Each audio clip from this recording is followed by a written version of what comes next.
পাঠশালা পল্লী বিদ্যুতের সামনে একটা সড়ক দুর্ঘটনা ঘটেছে।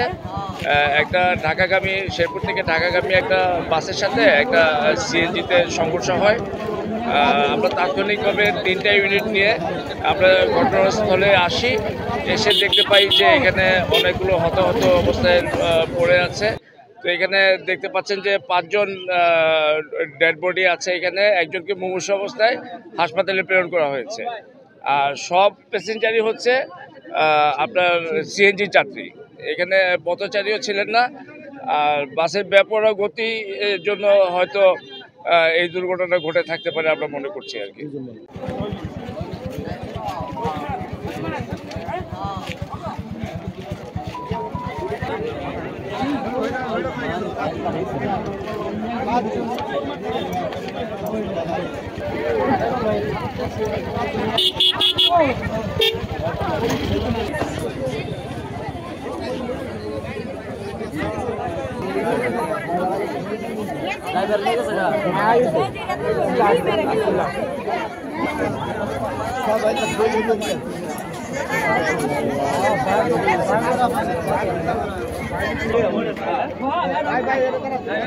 গাড়ি